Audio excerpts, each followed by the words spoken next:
Colombia will make you want to stay longer than you planned. Peru will make you go home and immediately start planning the next trip. Both of them are doing something that South America's more famous destinations, Argentina, Brazil, simply aren't. And both of them cost about the same. Let's go through them honestly. If you're trying to choose between Colombia and Peru, you deserve more than the highlight reel or the Instagram version. You want to know what each country actually feels like once you're there. Both are extraordinary, but they offer completely different experiences. They don't compete with each other. They speak to different kinds of travelers and different kinds of journeys. So the real question isn't which country is better, it's which one is the right fit for you right now. Subscribe before we get into this. Colombia first, and I want to start with something that is impossible to explain until you've been there. Colombians are the most genuinely warm people I've encountered anywhere in South America. Not performatively warm in the way tourist economies can make people, warm in the way that a culture is when it has decided, collectively, to be generous. Medellin was the most dangerous city on earth in the early 1990s. Today it has cable cars connecting hilltop barrios to the city center, one of the most interesting urban art scenes in Latin America, a cafe culture that runs on coffee so good it makes you reconsider every other coffee you've ever had, and a neighborhood called El Poblado where you can eat a 3-course lunch for $5 and wonder for the rest of the afternoon how that's possible. The city transformed itself. That transformation is visible, and it gives Medellin an energy, an optimism wearing its history honestly, that I've found nowhere else. But Colombia is not just Medellin. Cartagena is the Caribbean coast made permanent, a walled city from the 16th century, coral-colored and bougainvillea draped, the kind of place where every narrow street turns a corner and reveals something that makes you stop. The coffee country around Salento, the Coffee Triangle, the Valle de Cocora, where wax palms grow 60 meters tall from the cloud forest floor and look like something from the first chapter of a creation myth, is one of the most quietly beautiful landscapes in South America. Tayrona National Park on the Caribbean coast, where jungle grows directly to the beach and the only way in is on foot or by horse, has a wildness that's increasingly rare. Daily budget in Colombia, $40 to $65. Medellin is one of the most affordable cities of its quality in the hemisphere. A guest house in El Poblado, $25 to $45. The countryside runs even cheaper. Colombia gives you a lot.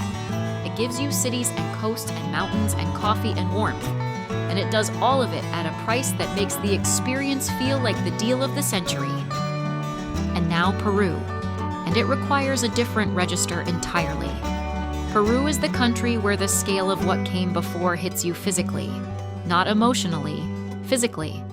Standing in Cusco's Plaza de Armas, looking at the cathedral and realizing that the foundation stones it sits on are Incan, that the Spanish built their most important church on top of the most important Incan palace because they understood instinctively that the authority of a place cannot be moved, only covered. That moment is Cusco in a sentence. Everywhere you look, one civilization is literally built on top of another, and the older one is often better made. The sacred valley between Cusco and Machu Picchu, the valley the Inca chose to grow food for their empire, terracing the steep mountain faces with an agricultural engineering that fed a civilization, is so beautiful it seems constructed rather than cultivated. Moray, the circular Incan terracing that looks like a stadium from above and functioned as an agricultural laboratory where the Inca tested different crop altitudes, is $12 entry and should be on every list that Machu Picchu appears on. It rarely is. Machu Picchu. I want to say something about Machu Picchu that isn't obvious. The photographs, even the best ones, miss the thing that matters most about it, which is the silence.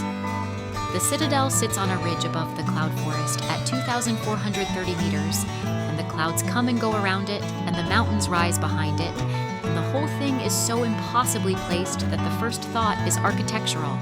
How did they choose this? And the second thought is theological. Why would you build a city this precise in a place this inaccessible unless the place itself was the point?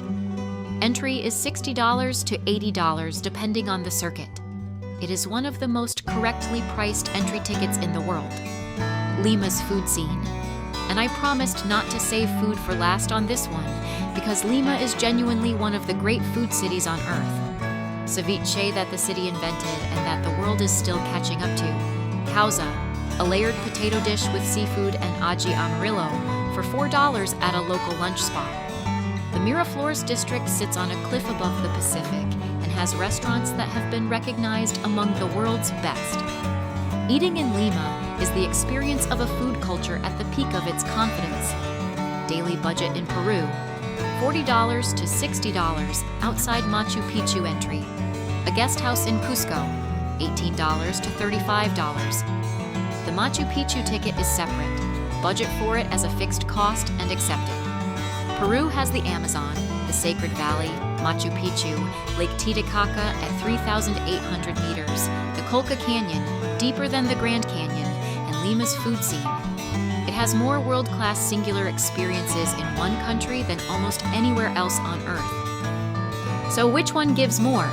Colombia gives you more per day of travel, more variety, more energy, more warmth in the human sense, more of the feeling that you've landed in the middle of something alive and ongoing. It will surprise you at every turn, with how good the coffee is, with how beautiful the countryside is, with how much Medellin has become, with how the people treat you. If you go to Colombia expecting the South America you've seen in photos, you'll come back having experienced something better than that. Colombia consistently exceeds its own reputation. Peru gives you the singular. It has things that don't exist anywhere else. Machu Picchu, the Sacred Valley, the Colca Canyon, Lake Titicaca, Lima's specific food culture, the Incan stonework that 2,000 years of engineering hasn't improved on. You go to Peru for the things that are only there. Colombia gives you an experience. Peru gives you a reference point, a set of places that become part of how you understand the world. If I could only go to one, Peru. But only because Machu Picchu is genuinely irreplaceable, and the Sacred Valley at sunrise is the kind of thing you see once and carry for the rest of your life. If I had 2 weeks, Colombia for the first week, the energy, the warmth, the ease of it, and Peru for the second, when you're ready to be overwhelmed by something ancient. Both countries deserve more than one trip. Both countries are under $65 a day. Neither one is on the usual South America conversation. Both of them should be. Colombia or Peru, which one is calling you right now? Drop it in the comments and tell me your reason. And if you've been to either of these, tell me, did it exceed what you expected? Or was there something you wish someone had told you before you went? Subscribe for 2 honest travel comparisons every single week. See you next time.